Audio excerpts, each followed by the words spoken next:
Welcome to another episode of the State of the Bulldogs. We have Grant and Mike tonight. Basketball dropping to Cornell. Football continuing to lay eggs. Might as well be called the Samford chickens at this point. Boys, yeah, cheesy. How are we? We got a lot to go through. A lot to go through. 3 games to preview because of how our podcasting schedule shakes out with the basketball schedule. Tons of action around the SoCon from a football, basketball perspective.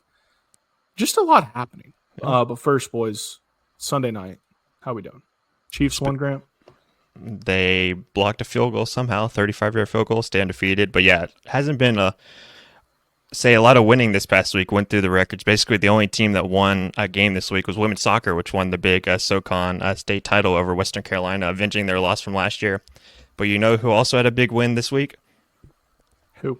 The United States of America, 312 to 226 victory. How about some points right there? My goodness. At least a team with points. Podcast does not endorse any candidate for the record. 312 to 226. Thank you, Grant. Michael? No comment there. The only win that mattered this week was the only win we got. Soccer. It's the most important game, and we won. It was. That's fine. I'll take the 10 other L's for that one soccer win. It is incredible how many 7, L's yeah. there were. It is incredible. Grant, to your point, I did tell my 2-year-old son on Wednesday morning that he woke up in a freer, more common sense driven country for what it's worth. But yes, Mike, the women clinching the SoCon title over Western at Western. And shout out to the broadcasting crew. Phenomenal job on that one. No real controversial calls by the ref. We'll get to the game later. But if y'all didn't watch that, you might want to go give it a little rewatch on ESPN Plus. It was a grinder of a game. Samford's style recently has not been the most exciting, but it wins, baby. It wins. But first, boys, we're going to go do a little Cornell recap, break down some of the upcoming matchups for basketball. But before we do that, got a few things to go over. First, we're scrapping the football postgame show till next season because we suck. We don't get paid to do this, and it's not that fun to talk about 27-7 losses to Tennessee Tech. Had so many goods lit. Hooray to go. Yeah. I can't believe we're just scrapping it. So many goods. It was a lot of holding fun. Me back. Yeah. You know, obviously we had a great time breaking it down with Tay and invited Tay to be a regular guest whenever he wants to come on the regular podcast. So you might be seeing Tay a little bit more. Very fun guy and certainly knows a lot about Samford sports. On another note, 2 things to talk about, boys, with regards to basketball. First, let's get your thoughts on the ASUN SoCon record at the moment. Now, to be fair, we've only had 4 matchups, and we got a lot of winnable games this coming week. But the SoCon's 1-3 so far. Eastern Kentucky over ETSU, Queens over Western, and then Lipscomb over Wofford. UNCG in the first week beating Florida Gulf Coast is the only conference win. Is this concerning? And as I go back to, boys, there was nothing but it was a lose-lose for the SoCon. And when you lose the actual games, it gets even worse. But I want to hear your thoughts. Still plenty of games. By the time this drops, one other game will be played. That's Jacksonville and Furman Monday night, or 2 other games, sorry. Jacksonville and Furman. Furman got a win over Belmont, hitting a late 3 to win that one. And then Chattanooga and Austin Peay. And Samford does play Austin Peay in the other part of the challenge later in the year. But yeah, 2 games that'll be played when this drops. So, Mike? I do remember probably this time last year when this collaboration got announced, and Sam, you thought that we could have done better, but clearly I just thought nothing is better than something in this case. But it's early in the season. As we talk about, all these teams have new rosters, so they're starting to figure each other out. You can't put a bunch of stock into a game early in the season like this. No, but the problem is, Mike, we're going to get down to the conference schedule, and we're going to know the net rankings will be a lot more accurate. And shocker, Queens is not going to be a top 150 team in America. So that loss that Western has is not going – like none of these things are good, right? Well, what does it matter?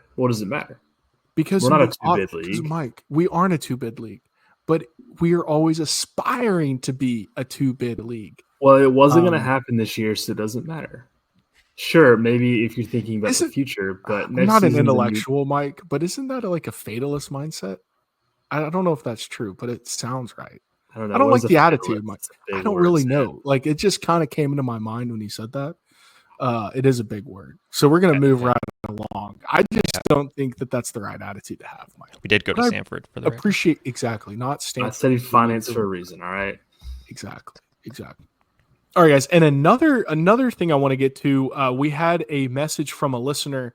He made a lot of really good points. Listen to the basketball preview, and made several points related to our discussion on Bucky's future, NIL at Samford, and Bucky ball elsewhere outside of the SoCon, outside of Samford. So just a couple of high-level points he made that I want to get your thoughts on. He says that Samford has the money to pay Bucky. He wouldn't be surprised if Bucky was making closer to $1 million. I think we had settled. I think we said the high end at $600K, something like that. So he thinks that he may be even closer to $1 million.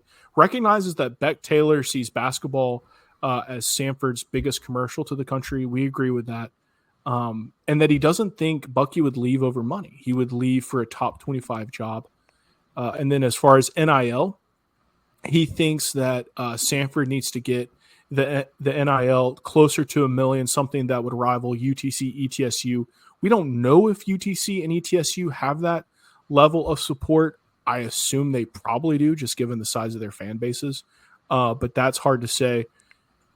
And then as far as Buckyball, he doesn't think that it would necessarily work outside of the SoCon or in a Power 5 conference. Want to get y'all's thoughts on that. But a lot of good thoughts from them. Listeners, please send us whatever you think. We love to hear it, and we read all of it. We have a few other listeners to thank for sending us other things in a minute. But first, let's talk about this. First, let's go with Samford paying Bucky $1 million and get an NIL to $1 million. Do we think Bucky's making that much? How much do you think Beck Taylor makes? You would think he's probably the highest paid employee on campus. No? I doubt it, just because of sports. I mean, yeah. But this isn't Texas. We're not paying the high school football coach $500,000 when everybody's making 50, I feel like that data was public somewhere for Dr. Westmoreland before he left, and it was. So, you have to publish. There are certain things you have to publish as a nonprofit. Yeah, as a nonprofit, you have to post like your top 10 earners. I think that's what technically you have to do. But you can always finagle it because I think it stipulates only salary. It might be salary and bonus. Yeah. Could be. But I know there's a way to fudge it if you want to hide whatever you need to hide. Yeah. Because you obviously don't have to divulge it all of being a private institution and a nonprofit. So. All right. Let's skip back. Do you think Bucky's making $1 million? I don't think he's making $1 million. Maybe he got a nice bonus check for making the NCAA tournament, but even then, I mean, I would have thought over 500,000, not yet $1 million. That would be my guess. Yeah, after his most recent extension and raise.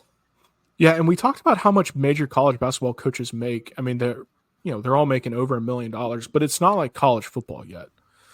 The money isn't nearly the same where you can make $8 million just as a top 25 program. NIL, UTC, ETSU probably lead the way in conference. Maybe. Do we have a feeling on who might? Everybody brings in transfers. Mercer brings in cats. It's like yeah. This stuff is so hard. Like you can't find information. Right. It's just a guess. You hear numbers. Even the players themselves, like they're getting told things that aren't true. And they end up transferring out the next year because they're not getting paid what they think they're going to get paid. So we really have no idea. But I don't know. Yeah, I don't know. It's tough to guess, correct? Because there's no baseline for you to he does this. Okay, we can compare it to this. Like you don't really know. Also, love how we started with Samford being 1 and 2 in this challenge. To talking about how much money everybody's getting paid. That's pretty sick. That's a pretty sick transition. But so back to the pay thing. I just pulled up list of highest paid college basketball coaches. At the top of the list, Bill Self at $9.6 million. John Calipari. This list is probably a year old because John Calipari is still listed on Kentucky. Yeah. Sure. At $8.5 million. John Izzo at $6 million. Steep drop off after that. Sure. Number 10, Nate Oates at $4.5 million. So that's definitely Bucky to be making $1 million a year, he would be right around top.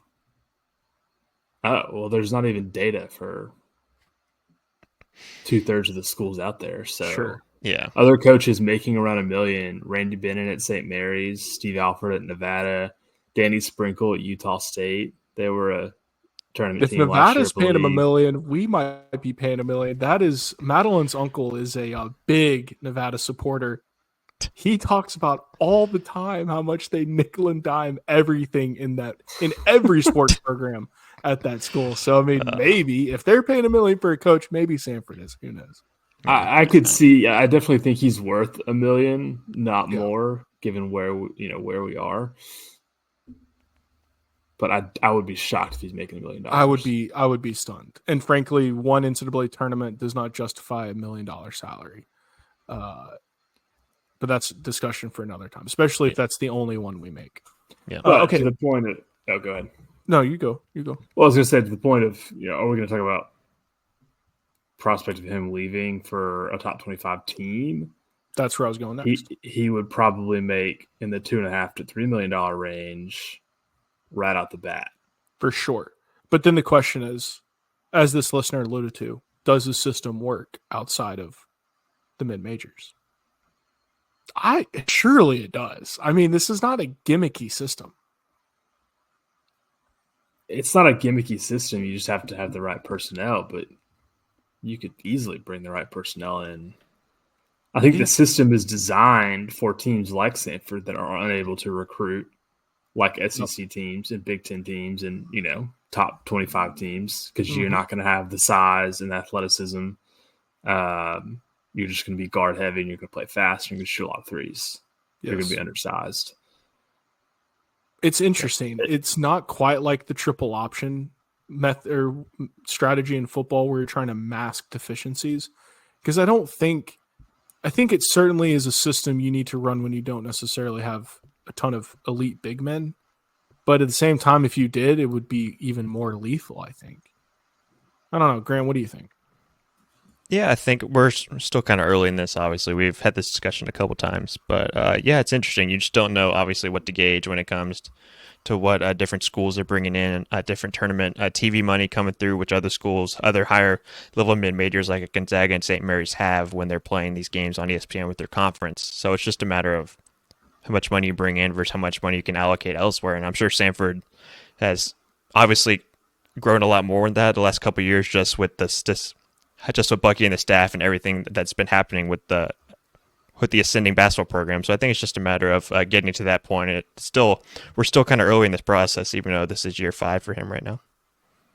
Yeah, no, interesting things to think about. But Mike, to your point, the fact that we don't know specifics on literally anyone else, much less Samford, as far as NIL dollars, coaches' salaries, etc.,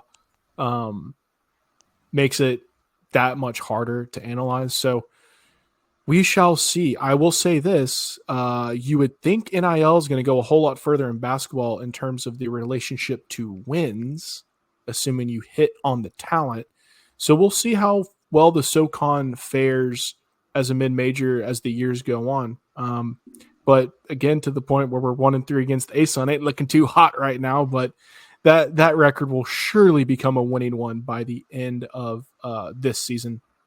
Guys, let's get to Cornell. Unfortunately, Samford is quickly obtaining the reputation for getting hosed by the refs late.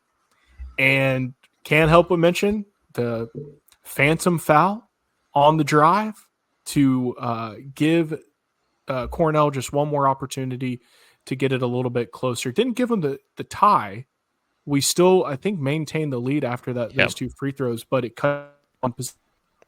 We then go empty on the next possession, and we all know what happens after that. But Cornell, fantastic roller coaster. I mean, a heck of an entertaining game. Had comebacks, emotional plays, a lot of good stuff. Some new guys shine. Some guys that shined last week didn't necessarily show up against Cornell. Kind of what we expect. This is our first real test, and guys kind of showed what they were about. Let's hear your thoughts, Mike. We'll start with you, man. General thoughts on Cornell, and then any takeaways you might have. This game was infuriating to watch because they beat us playing our own style of basketball. They pressed the whole game, full court press. They played fast. They shot a bunch of threes, and they made us look silly doing it for portions of the game. We turned around and made them look silly for portions of the game. This game just went back and forth the whole way. Yeah. So I'm sure Cornell fans felt the same way, but just frustrating to feel like you're losing in the same manner that you tend to beat teams.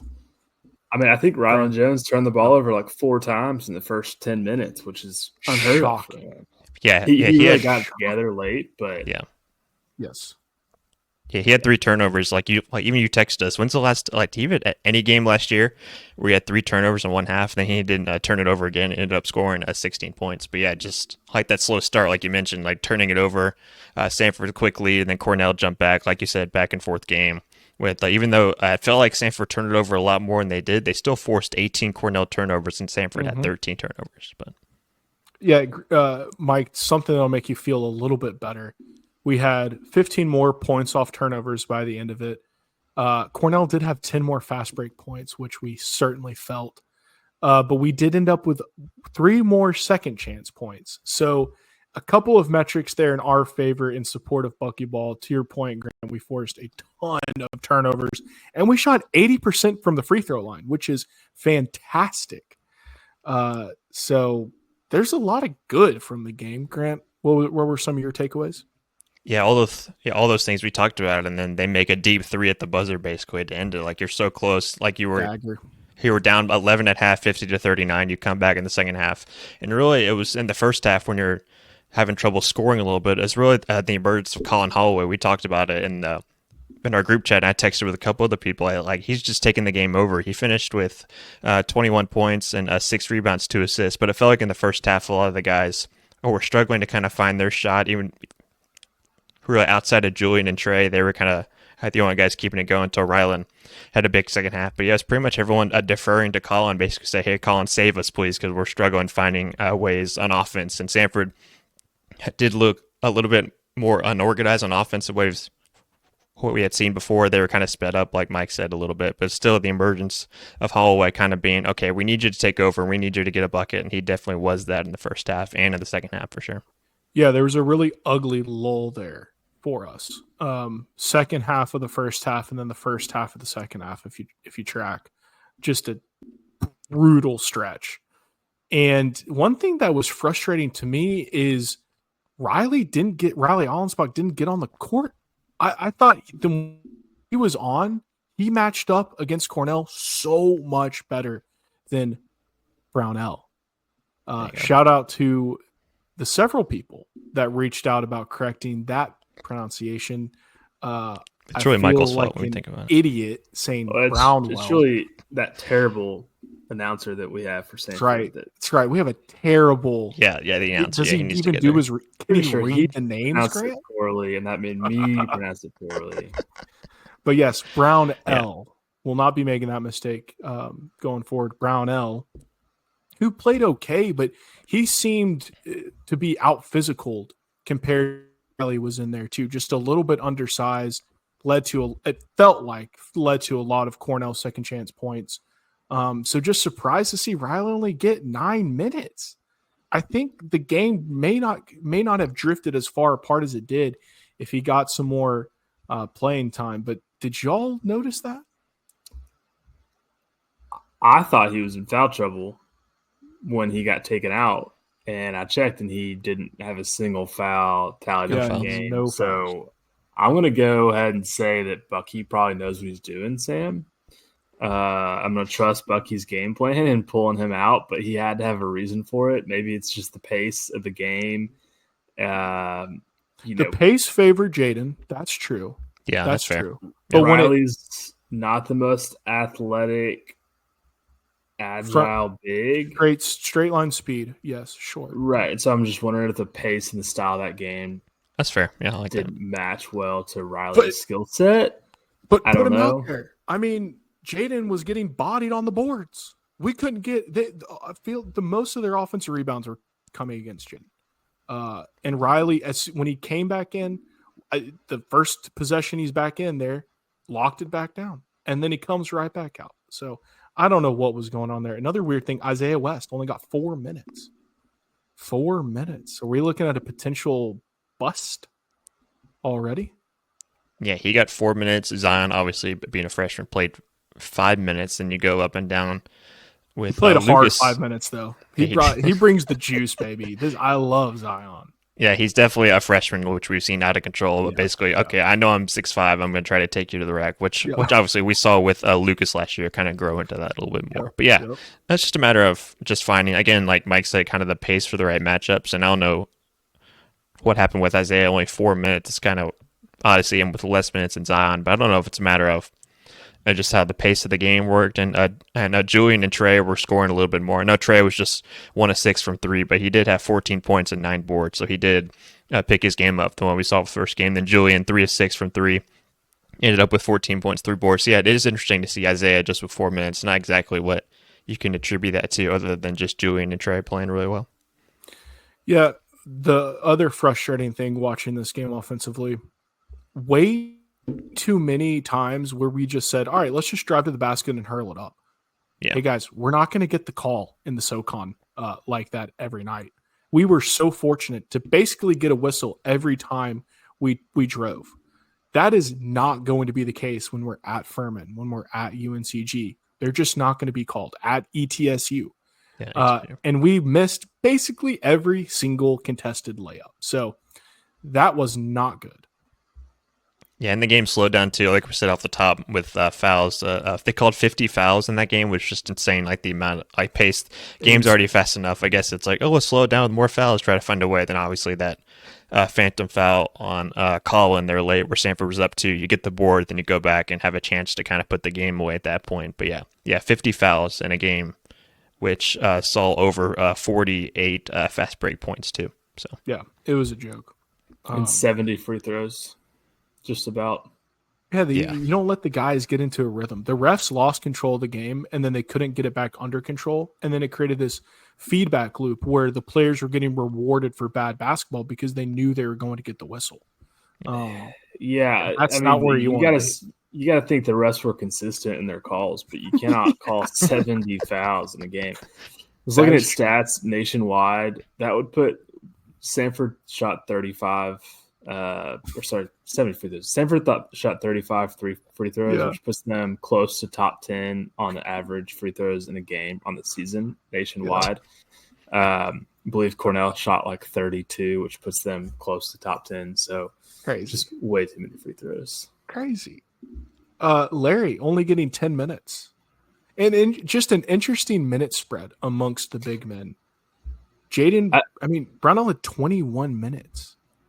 I would say interesting minute spread across the board. I mean, typically in buckyball, you see more players playing more minutes early. You see more of an even distribution across the board as they kind of figure out the right rhythm, the right combination of players to go with. And here, our starters, other than Riley, all got upper 20s, lower 30 minutes, which is pretty unusual at this time in a season for buckyball. So I'm wondering if it was just a competitive matchup and Cornell was playing the way that they were, and Bucky just decided, hey, we've got to stick to a specific type of game plan. I don't know. Yeah, no, it was interesting.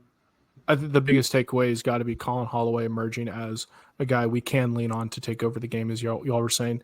And then another nice one, Julian Brown can be a very efficient scorer. You put up night in, night out stats like that. That's going to be crucial to conference success. Not expecting him to do this every night, 3 for 6 from 3, 5 for 7 from the free throw line. But still, anytime you shoot 50% from 3, you're going to be noticed. Yeah, What did again, you and guys on think this, about- like I said, you only lost by 2. Like they still needed a buzzer beater after an offensive board to beat you, which is still, I guess, Yep. maybe the positive, for lack of a better word, you can kind of take from it. It's a What did you gut all think punch, about? but whatever. Yeah. Go ahead, Mike. Sorry, what do you think about Lucas Walls playing 17 minutes compared I to really, where- I thought his defense. I think he was in there for his defense. Yeah. If he could just start getting the ball in the hoop, he's going to be amazing. But his size and athleticism is going to put him on the court, kind of in a similar role we watched Jaden Campbell for the first couple years when he wasn't hurt. He's just so athletic; it just gives you an edge at a lot of positions. Yeah, I agree. He was a scorer in high school. I mean, everybody's a scorer in high school. He'll find a shot. Yeah, he'll find a shot. Might be his third year. I mean, it's funny enough. I didn't know that was a thing in college basketball, but we've watched a couple of players already that Samford has come through with very athletic guards, but don't find a consistent score within themselves until their senior year. So maybe we'll see. I am curious. Back to Isaiah West, only getting the 3 minutes. When he committed, and we got Trey Fort and Julian Brown and all these guards, and we knew Josh Holloway was coming back. We didn't know that Rylan Jones was coming back at the time. So you got to think about, we have so much depth at the guard position that I'm wondering if Isaiah West not playing is more just a factor of our depth and not his abilities. Not really sure. Haven't seen enough of him to say, but I'm hoping he's also younger. Yeah, I think he's a sophomore. He's younger true than sophomore, the other yeah. transfers. So Yeah. There's also may not just be a rush, kind of to your point, Mike, of playing him in favor of some of the older guys. That is something to monitor though, because we were excited about him coming in. He got minutes at Vanderbilt as a freshman, so yes, we would have started a thought. handful of games. Yeah, we kind of saw this with, although being a little bit older, Rylan last year too. We kind of had like the slow kind of like start to the week, and once we got slow start to the year, then once we got to like the middle of conference play, kind of like found his form and eventually became the guy. We could be seeing the same here with Isaiah, just finding his place in a new system, like you said, Mike, with all the guards Samford can throw out there. Yeah. Any other? My one surprise from Cornell was the guy we heard over and over and over, Okereke, really good player. Yeah, 6'7", 16.7 boards. He basically was kind of running the offense, basically kind of like he was point guard doing out it there. all, Yeah. doing it all. Defense, offense, you name it. Yeah, that guy was good. Yeah. Cornell, not a bad team. I like that we played them. Their commentators made a good point. They were appreciative of the Samford matchup because it gave them a nice test as well. Seems to be a mutual beneficial game. I wish we had a few more of those because, boys, we're about to preview hopefully some sleepers. Got a little trivia, though, before we get into the upcoming slate. One of our upcoming opponents, North Alabama or Texas Southern, it's 50-50 shot, flip your coin, pulled off the regular season upset in East Lansing, something we are going to be attempting to do, against a Michigan State squad that eventually made the Final Four in 2014. So pretty good Michigan State team. Was Alabama or Texas Southern? Grant, Mike, Texas Southern, a SWAC powerhouse, UNA trying to establish themselves in the ASUN. 2014 upset. I kind of lean Texas Southern. I don't know why, but that's where I'm leaning right now. Yeah. 50-50 shot. I'm going to go Texas Southern. Just why would Michigan State play North Alabama? Yeah. Ding, ding, ding, ding, ding. It is Texas. Fun little stat that I did not double check. So take that for what it's worth. They were the first HBCU team to beat a team that made it to the Final Four that season. Interesting little tidbit there. So Texas Southern pulled off what we are doing. But first, boys, we got to get through UNA. 253 net. So I'm going to run through kind of the fast facts, and then I can hear you all's thoughts. So UNA 253 net. They're 2-0. They beat Air Force and Point University. They play before this. That kind of lead their team. Four dudes. Jakari Lane leads the teams in points and assists. He's kind of their do-it-all guard. Dallas Howell is second in points. He's 6'7", so forward /3 spot. Daniel Ortiz has shot 18 threes through 2 games, but he's only hitting at 33%. Assuming that the coach is allowing him to shoot this many, you think that he's going to start hitting more. So a potential guy to watch against Samford. He's obviously, hopefully doesn't get hot against us. And then really sticks out, 7'1" freshman Israel Jinret, tied for blocks leading the team, and then with 3, and then leads the team in rebounds. So giant freshman. And they have some size and athleticism. This is a UNA squad that doesn't look bad. Don't be deceived by the 253 net. We all know that those rankings are worthless at the beginning of the season, but it is a metric. All right, Grant Mike, UNA. This is our ASUN game, by the way. The Alliance got to go down to Florence, Alabama. Wonderful place, beautiful place. Yeah, North Alabama picked to finish 3rd in the preseason ASUN poll. They did get a first place vote, so you do have that going for them. You mentioned Daniel Ortiz, a UAB transfer, was second team All ASUN back in 2023. He actually was at UNA, was at UAB last year, and then Marfode went back to North Alabama. He went UNA, UAB, back to UNA. Yeah, UNA. He shot 40% from deep, over 240 attempts against D1 comp last time for UNA. It's just another guy hoping to kind of find his form. And then Susi, another guy, shot 46% from 3 last year. So they do have some solid shooters again with some of that size you mentioned. It will be kind of maybe a closer matchup than maybe some might expect. Ken Palm has Samford losing by 2, so it's kind of a back and forth game, which you kind of wouldn't expect after Samford plays Rhodes on Tuesday. Yeah, that's right. We have our little D3 matchup. It is going to be tighter. Mike, thoughts on UNA? Yeah, I mean, these guys definitely seem better than we would have thought. They can shoot the 3 really well. They've got a couple guards that can score, can distribute the ball, don't turn the ball over a lot.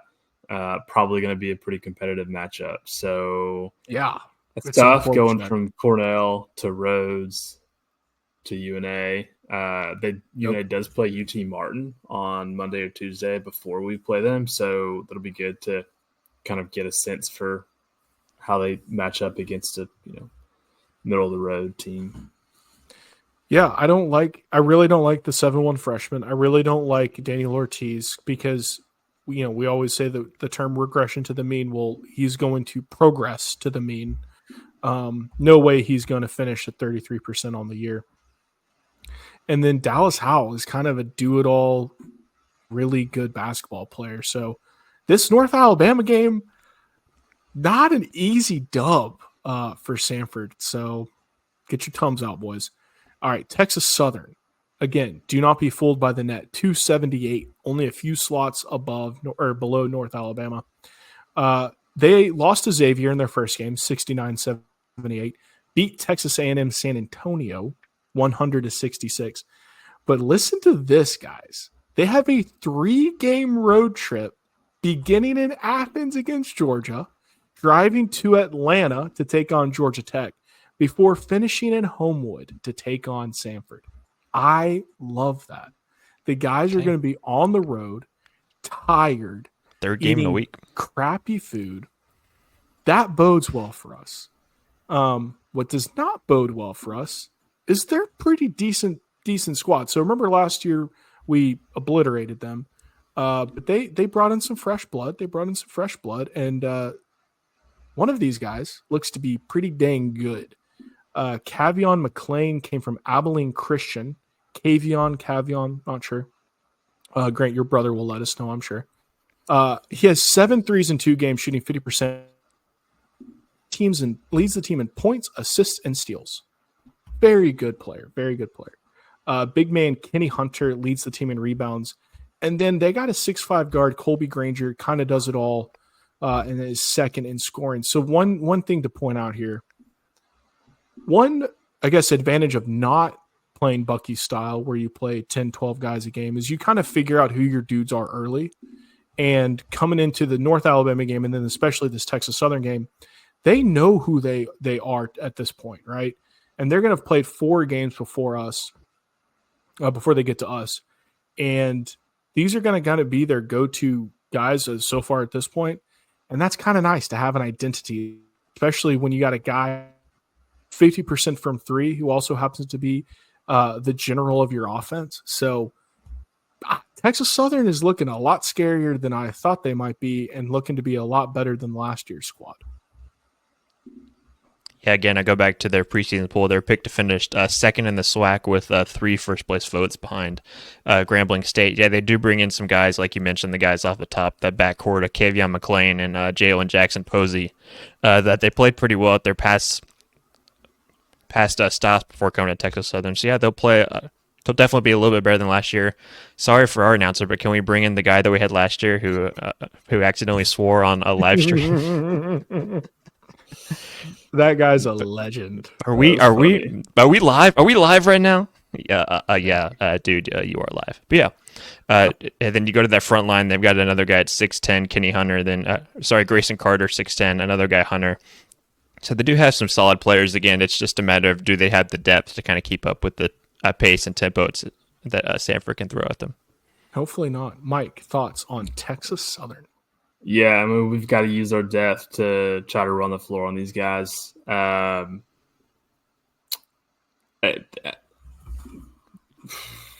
make a great point, Sam, that these guys are going to have their identity by the time that we play them. And with how many new players we have on our team this year and how many different rotations of players we're playing at one time, I just question how long is it going to take our guys, to fully get comfortable with each other. Sure. How many different combinations of 5 guys on the court can there be and will there be throughout the course of the season? I mean, these guys have had one summer to play basketball together, and that's really not a lot of time in the grand scheme of things. So playing competitive games like this early on, be easy to slip away and lose simply because, we might not be meshing fully. Sure. Yeah, but as you say, buckyball and attrition, just running these guys up and down, up and down, and up and down. Yeah. Hopefully gets us a win against Texas Southern. Less clear if that's going to give us a distinct advantage against North Alabama, especially with a 7-footer. I mean, that's the problem. Like, size is so important, and they're going to have the advantage all night there. So 2 interesting games leading to the matchup we all circled when it was announced. Michigan State, ranked 24th in the net, haven't played anybody, but they play Kansas on Tuesday. So after this airs, we don't know too much about them, but we know they're good. Jaden Akins leads the team in points. Jackson Kohler, 6'9", leads the team in rebounds and second in points. Watch out for him as just the guy we cannot see. It's going to be him versus Holloway. And then Jared Jr. is their point guard, leads the teams in assists. And then they got a 7-footer, might have a couple, but this guy actually produces. Simon Zapala. Looks like a very solid team. Obviously, we're not expecting a win here, but what have you all heard about Michigan State so far this season? I mean, knowing the fact that they have yet to play anyone of note. Yeah, going into last year, Michigan State had a top 5 recruiting class, and all 4 of those guys they had in that class are back for another year. So they do have some of that continuity going together. And you throw that in with Jeremy Fears, who's a really solid point guard. His younger brother reclassified. He's actually a point guard at Oklahoma, who should be pretty good. But still, you go to that center rotation. There's not a whole lot that they provide offensive, but still they're going to have a lot of size. And we mentioned Riley in the Cornell game. How does Bucky try to find a way to maximize those 3 front court guys? Maybe play a couple of them at the same time. Same way we saw him against Kansas throw at the guy from who went to Kansas State, and then you throw Allen Spock out there, kind of both. That's when Samford kind of turned the game, throwing a little more size out there. Also helped that Riley made every 3 he put up. But still, how does Samford kind of combat kind of that size that Michigan State can obviously throw at them being a team from the Big Ten? Again, why didn't Riley play more against Cornell to prepare him for these upcoming big men, Michael? Yeah, I mean, Michigan State, they're are they considered a blue blood? They're close to being considered a blue blood. Obviously, Tom Izzo, Hall of Famer, love Tom Izzo. It's tough not to like Tom Izzo. Yeah. This team is a team that in the past several years has been ranked in the top 10 to start the season, but has fallen out of ranking early on. They don't play their best basketball early in the season. They always come around March. Who knows if that's the case for this team? They seem to be a little bit underrated heading into the season. But so far in the first couple of games, it's not a team that's shooting the ball very well from three. They're only shooting 25%, I believe.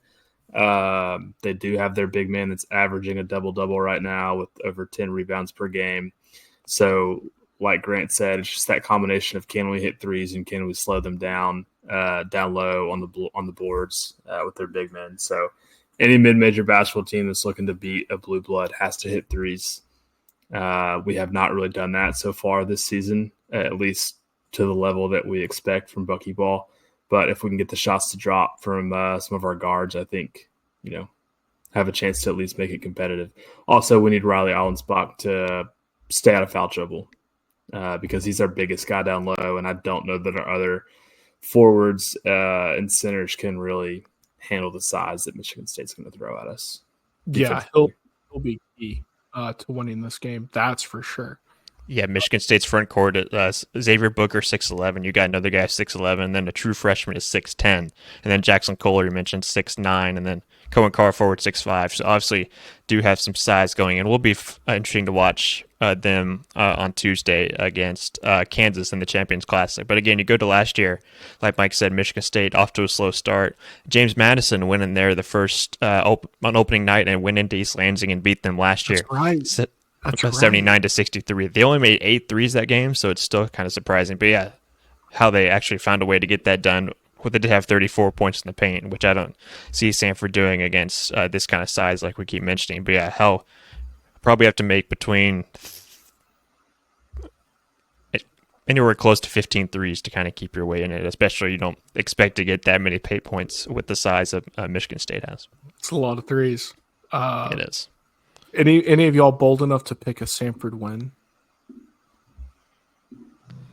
No. I don't know. No. I wouldn't put money on it, but yeah, exactly. But will be an entertaining game to watch. Yeah. Much more entertaining than that Purdue game, I hope. Yeah, it should be. And the game will be on Peacock, so if you have any Peacock subscriptions or family members that may or may not have it, you probably need to get on that if you want to watch the game that Tuesday night. So that's death by 1,000 cuts right there. All right, let's get to the state of the SoCon.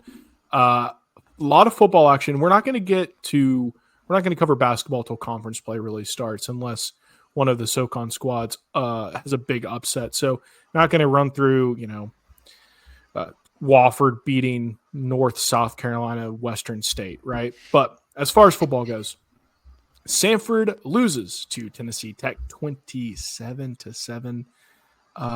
Guys, that now is back-to-back losses against teams we should have won or should have beat.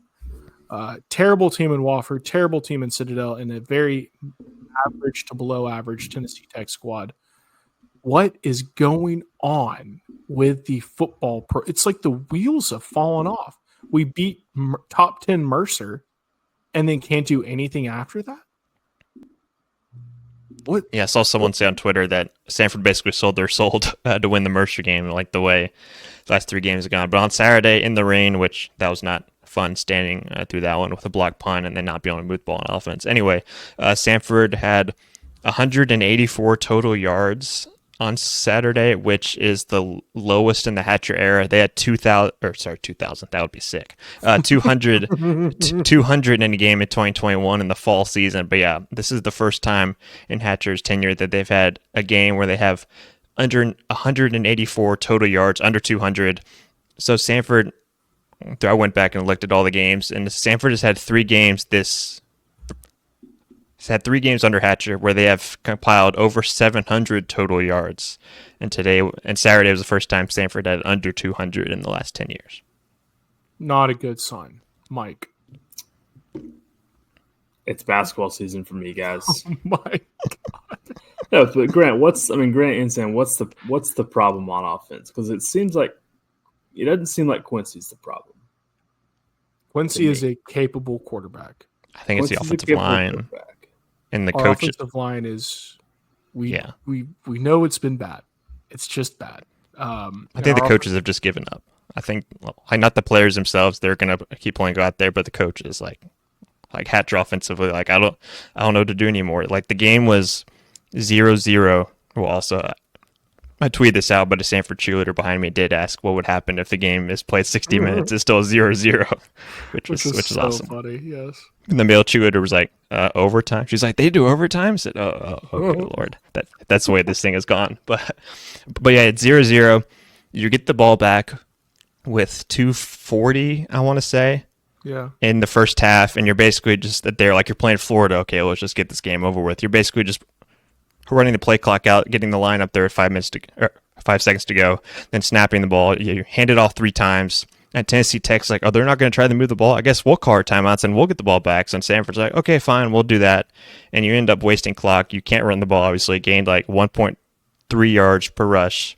And you have 3 plays and you punt it back to them like right after the 2-minute timeout. Like, if that's not giving up, like, I don't know what to do with this team. I don't know what is, especially offensively. Yeah. Yeah, the offensive line has been terrible for 2 straight seasons now. I hope it's not the coaches giving up, Grant. That's terrible. That's terrible. That's the only thing I can think of. There's no clear answer, Mike. Because, Quincy's a capable quarterback. We have capable wide receivers. We got decent running backs. We've shown we can score consistently. Yeah. And Samford got the ball back after punting it to Tech with 13 seconds left at your own 35 with 3 timeouts, and you're just like, oh, we'll take a knee, go into overtime, not even try to like get into Hail Mary position.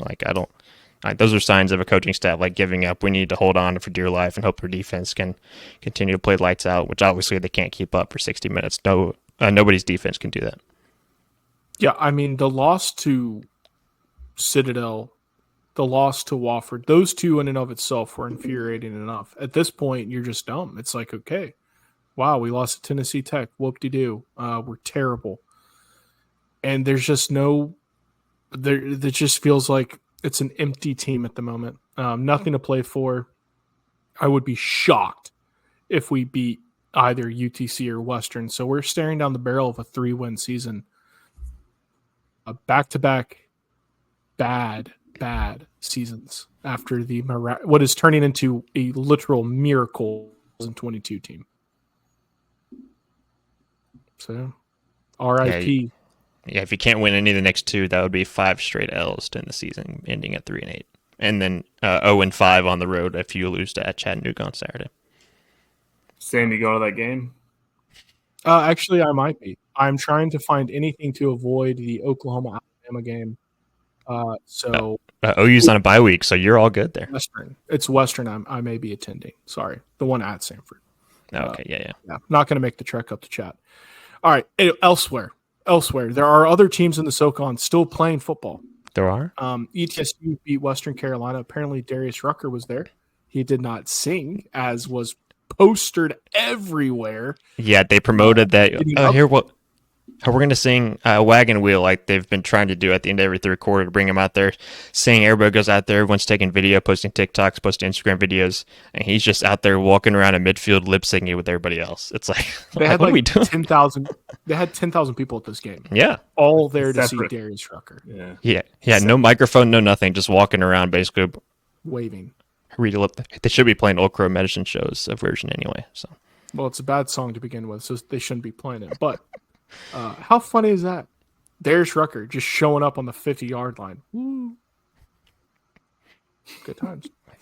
Mercer. Sold tickets. That worked. It did sell tickets.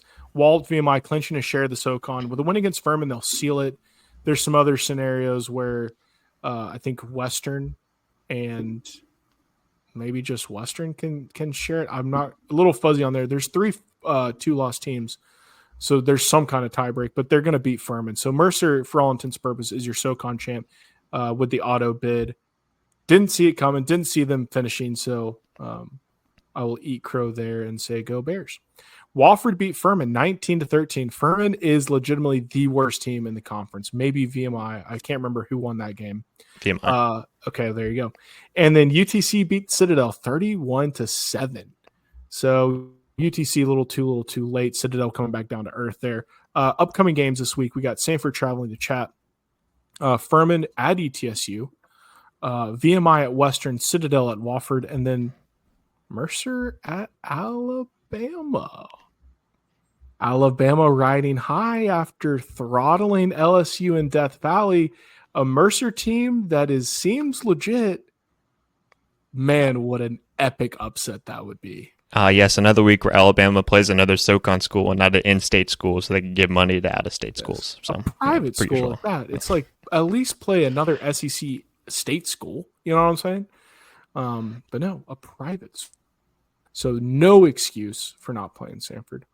One more thing on SoCon football. Who would win a Samford-Furman game, the game that was canceled because of the hurricane? Furman. I think at the time that the game was scheduled, Samford. If it was played today, Furman. Okay, that's fair. I mean, we lost 27-7 against Tennessee Tech. Tennessee Tech is not a good football team, and we got destroyed. Yeah.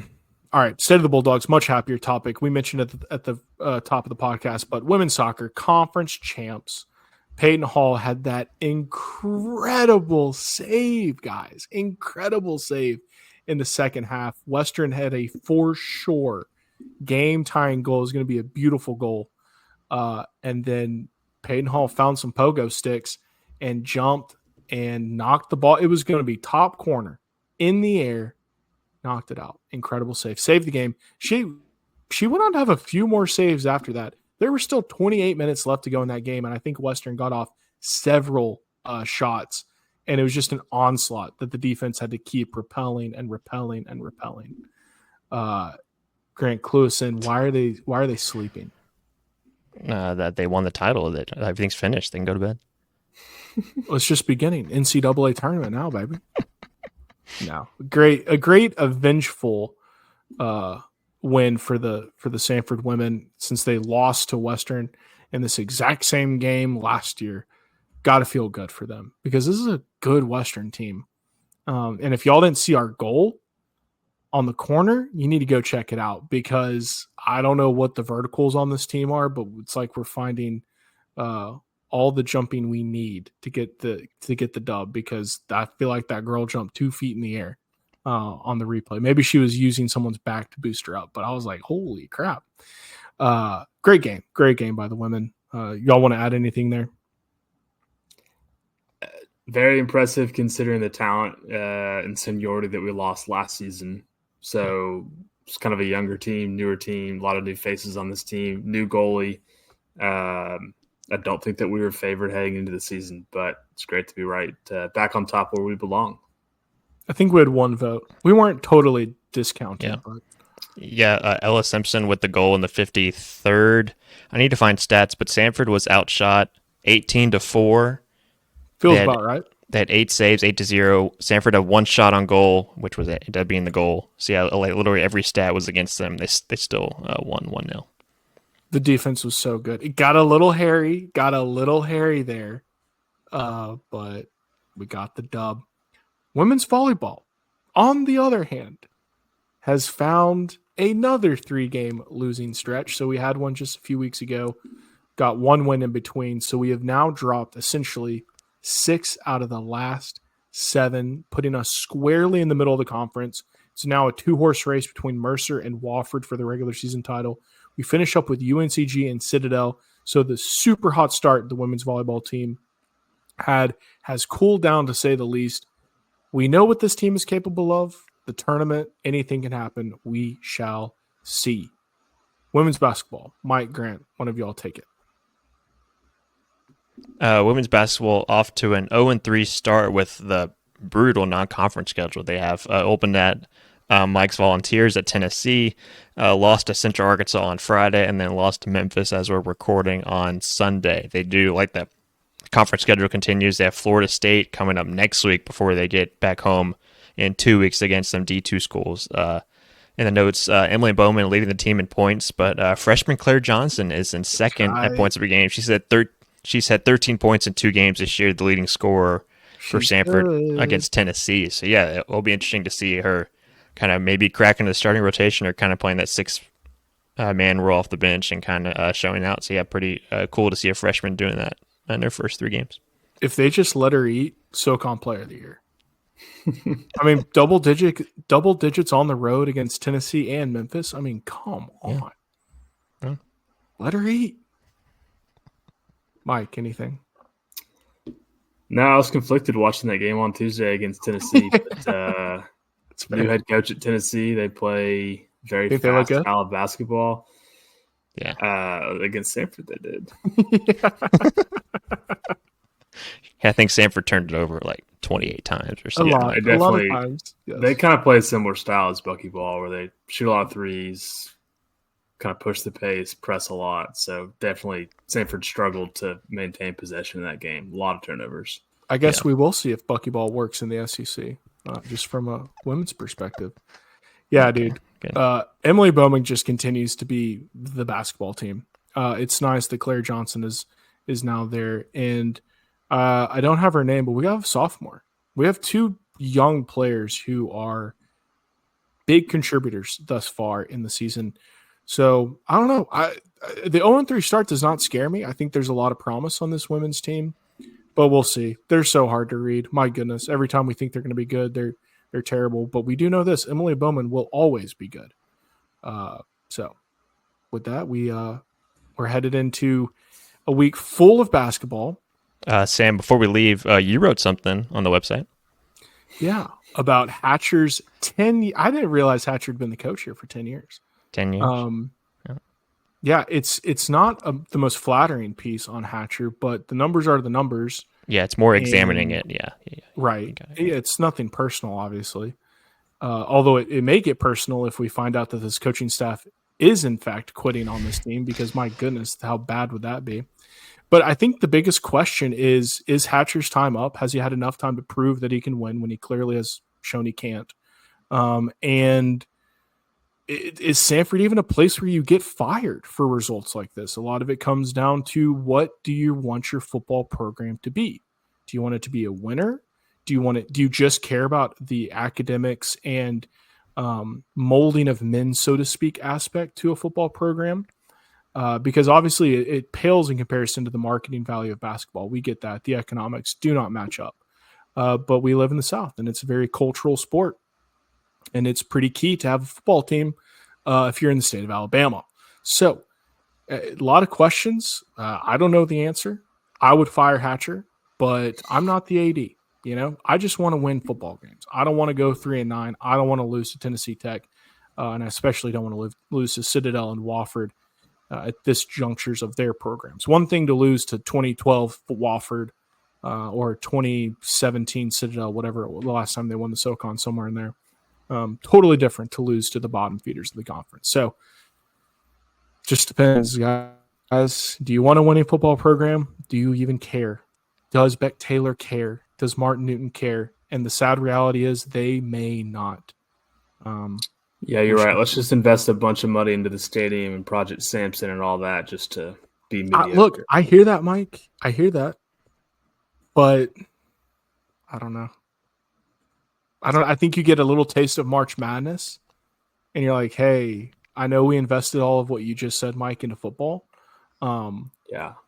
But I don't know, your views can change overnight pretty quick when you see just the bang for the buck one tweet gets about a missed call against Kansas. Basketball is your ticket to the big stage. That's my opinion. Yeah. No, yes. Right. Grant? As Mike said off the top, it's basketball. It's basketball season. Yeah, it's basketball season. But I do love football. And Samford has such an oddly proud football history that it would be wonderful if we could become a true SoCon powerhouse. But Thank God ain't going to do it. Thank God I have the Chiefs. Other than that, I would have nothing else. Well, I don't have anything else. It really is basketball season. So go Dogs. We got a lot of good games. It's going to be a lot of telling games. You know, we talked about the up and down playing time for some of these cats. We're going to find out exactly the lineups Bucky's is going to want to roll with. I think by the Michigan State game, we're going to have a very decent idea, barring injury, of who our conference lineups are going to look like. But we'll see. So anything else, boys? Mike, do you want to say something? You look like you might want to say something. No? Okay. With that, the state of the Bulldogs is out. And, yeah, Let's have a winning week this week, Samford. Let's have a winning week. And God bless America. God bless the USA.